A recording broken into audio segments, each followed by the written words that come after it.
বন্ধুত্ব ঠিক রাখার জন্য খারাপ কোন পথ অবলম্বন করে বিশ্বাস করুন কিয়ামতের ময়দানে কিন্তু আল্লাহ পাক রব্বুল আলামিন যে কথা বলেছেন, ইয়া ওয়াইলাতা লাইতানি লাম আত্তাখিয ফুলানান খলিলা। সেদিন এই মানুষগুলো আফসোস করবে, হায় রে, তাদেরকে মানার জন্য, তাদের পিছনে ঘোরার জন্য, তাদের কথা অনুসরণ করার জন্য, তাদেরকে খুশি রাখার জন্য আমরা এমনভাবে ভিন্ন কথা বলেছি, ইসলামের বিরুদ্ধে আচরণ করেছি, আলেম ওলামাদের বিরুদ্ধে আচরণ করেছি, কোরআনের সঠিক কথা জাতির কাছে বোঝাতে চাই নাই, তারা বোঝাতে চেয়েছিল কিন্তু সেই সঠিক কথাগুলো আমরা বোঝার মতো পরিবেশ তাদেরকে করে দেয় নাই, বরং বাধা সৃষ্টি করেছি। আজকে বড় বিপদগ্রস্ত হয়েছি। আমরা যদি ওদেরকে বন্ধুরূপে গ্রহণ না করতাম, ওদের কাছে যদি না যাইতাম, আমরা এই বিপদের সম্মুখীন হতাম না। ইয়া ওয়াইলাতা লাইতানি লাম আত্তাখিয ফুলানান খলিলা। ইয়া ওয়াইলাতা লাইতানি লাম আত্তাখিয ফুলানান খলিলা। হায়রে, অমুককে যদি বন্ধু না বানাতাম কতই না ভালো হতো। অমুককে যদি, ভালো করে খেয়াল করবেন কোরআনের আয়াত, অমুককে যদি বন্ধু না বানাতাম আজকের এই পরকালীন জিন্দেগিতে কতই না ভালো হতো আমার জন্য। দেখুন হাসরের ময়দানে অবস্থাটা এত বেগতিক হবে। আপনারা হাদিস হয়তো শুনেছেন, আমি ইতিপূর্বে বলেছি, অবস্থাটা এত কঠিন হয়ে যাবে, সূর্যটা খুব সন্নিকট এসে পৌঁছে যাবে। মানুষ গুনাহগার যারা হবে, অপরিমাণ ঘামের মধ্যে মানুষ হাবুডুবু খেতে থাকবে, যার যার গুনাহ অনুযায়ী।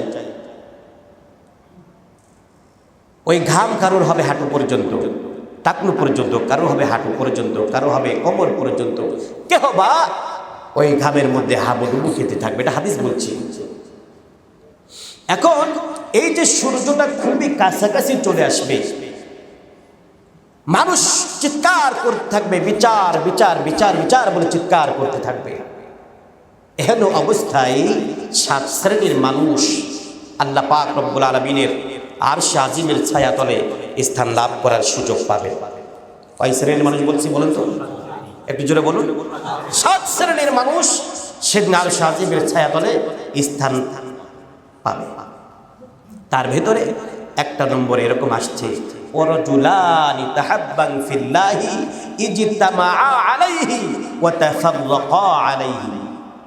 ওই দুইজন বন্ধু যারা একে অপরকে ভালোবাসতো আল্লাহর জন্য, আর যারা মত পার্থক্য সৃষ্টি করত, ভালোবাসার দূরত্ব সৃষ্টি হতো তাও কার জন্য?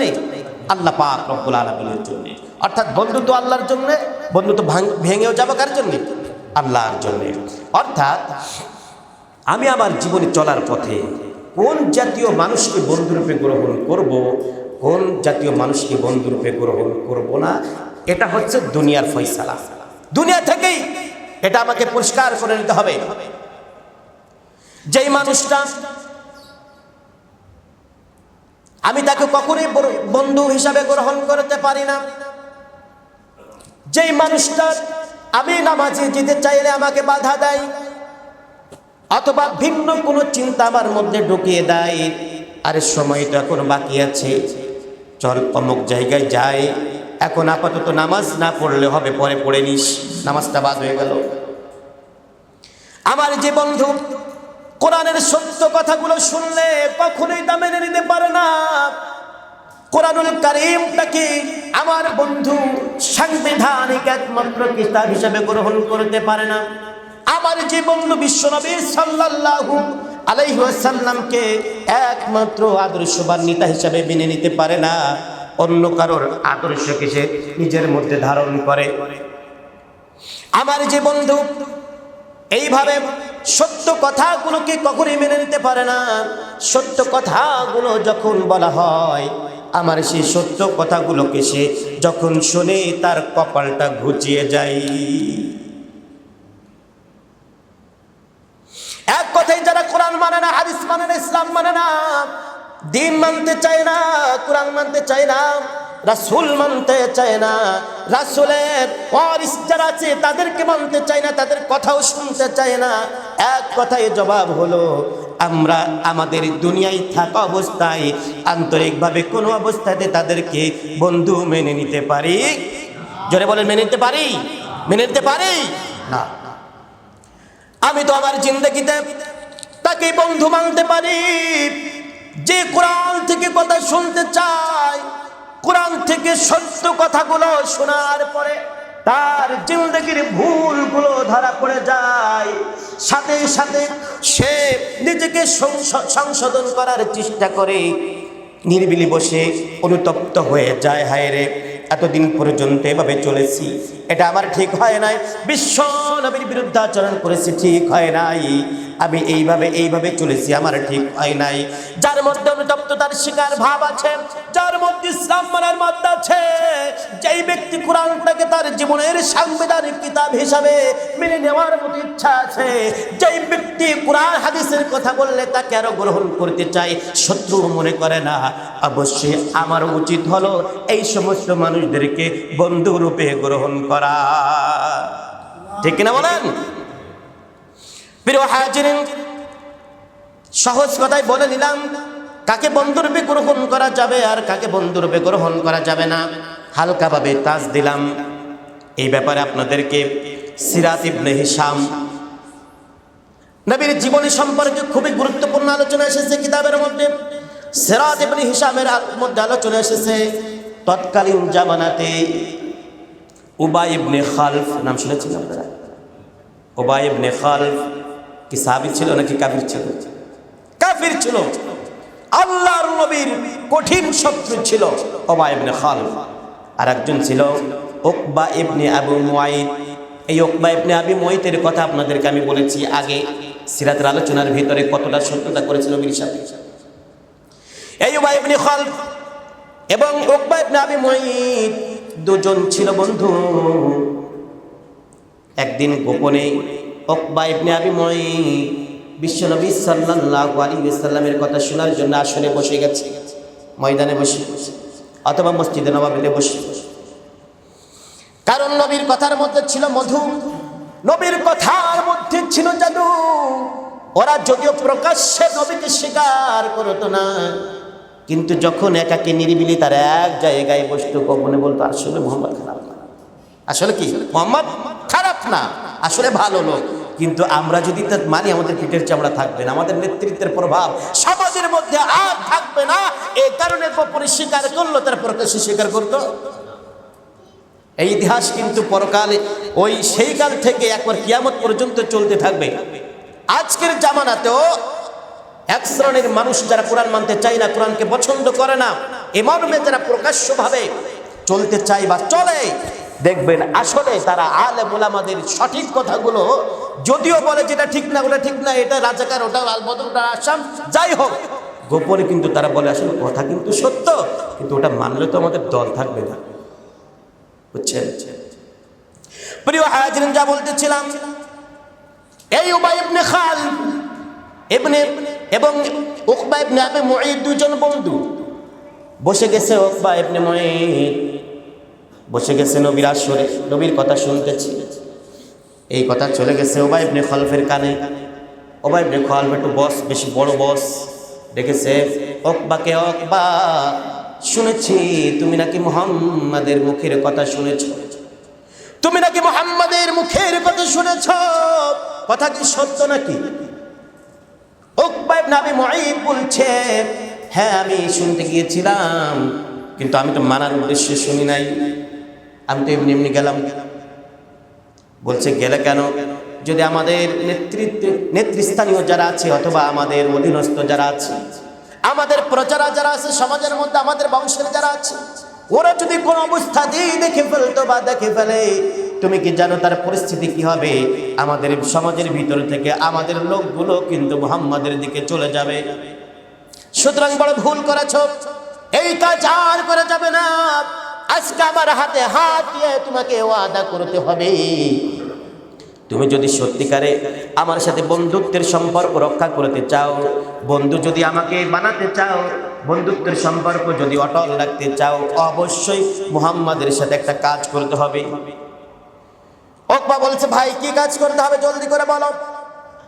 সাথে সাথে উবাই ইবনে খালিদ বলছে, তাই যদি হয়, আমাকে যদি বন্ধুরূপে গ্রহণ করতে চাও, তুমি যে তার দরবারে গিয়ে যে ভুল করেছো তার মাসুল হলো, এরপরে আবার তার দরবারে যাবা, কিছু কথা শুনবা, শোনার পরে এক পর্যায়ে মুহাম্মাদের মুখের উপর থুথু নিক্ষেপ করবা।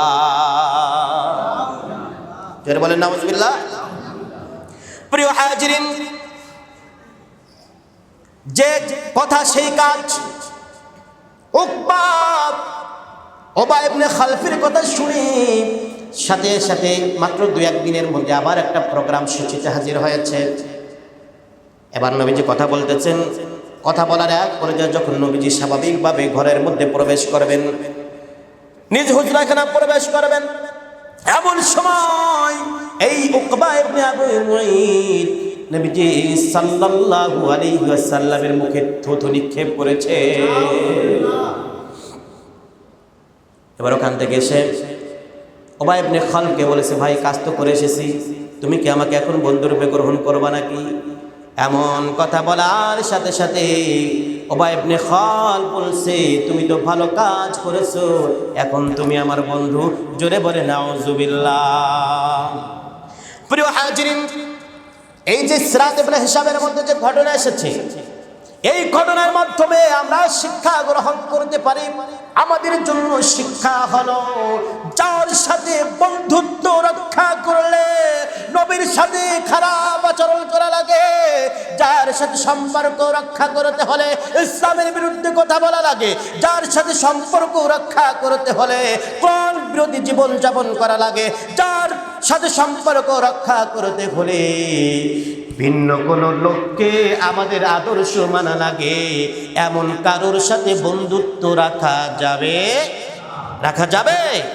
তাই যদি হয়, উবাই ইবনে খালফ যেমনি ভাবে উকবা ইবনে আবু মুঈত এদের মধ্যে সম্পর্ক তৈরি করেছিল নবীর বিরুদ্ধে আচরণ করে, আজকে যদি আমরা আমাদের বন্ধুত্ব ঠিক রাখার জন্য খারাপ কোন পথ অবলম্বন করি, বিশ্বাস করুন কিয়ামতের ময়দানে কিন্তু আল্লাহ পাক রব্বুল আলামিন যে কথা বলেছেন, ইয়া ওয়াইলাতা লাইতানি লাম আত্তাখিয ফুলানান খলিলা, সেদিন এই মানুষগুলো আফসোস করবে, হায় রে, তাদেরকে মানার জন্য, তাদের পিছনে ঘোরার জন্য, তাদের কথা অনুসরণ করার জন্য, তাদেরকে খুশি রাখার জন্য আমরা এমনভাবে ভিন্ন কথা বলেছি, ইসলামের বিরুদ্ধে আচরণ করেছি, আলেম ওলামাদের বিরুদ্ধে আচরণ করেছি, কোরআনের সঠিক কথা জাতির কাছে বোঝাতে চাই নাই, তারা বোঝাতে চেয়েছিল, কিন্তু সেই সঠিক কথাগুলো আমরা বোঝার মতো পরিবেশ তাদেরকে করে দেয় নাই, বরং বাধা সৃষ্টি করেছি। আজকে বড় বিপদগ্রস্ত হয়েছি। আমরা যদি ওদেরকে বন্ধুরূপে গ্রহণ না করতাম, ওদের কাছে যদি না যাইতাম, আমরা এই বিপদের সম্মুখীন হতাম না। আল্লাহ তাআলা বলেন, শোনো, সেদিন কিন্তু কোনো কাজ হবে না, হাজার যদি তোমরা সেদিন আফসোস করো, বন্ধুকে সেদিন যদি মারার জন্য চেষ্টা করো, হত্যা করার চেষ্টা করো, হত্যা করতে পারবে না, মারারও চেষ্টা করতে পারবে না, যার কারণে তুমি জাহান্নামী হলে সেদিন কিছু করার কোনো ক্ষমতা তোমার জন্য থাকবে না। লাকাদ আদাল্লানি আনিল যিকরি বা'দা ইয জাআনি ওয়া কানা আশ-শাইতানু লিল ইনসানি খাযুলা। সেদিন মানুষ স্বীকার করবে, আমার কাছে উলামায়ে কিরামগণ বারবার কথা বলেছিলেন, এটা সত্য, এটা মিথ্যা, এটা সঠিক, এটা বেসঠিক, এটা খারাপ, এটা ভালো, এটা জাহান্নামের পথ, এটা জান্নাতের পথ, এটা জাহান্নামের পথ।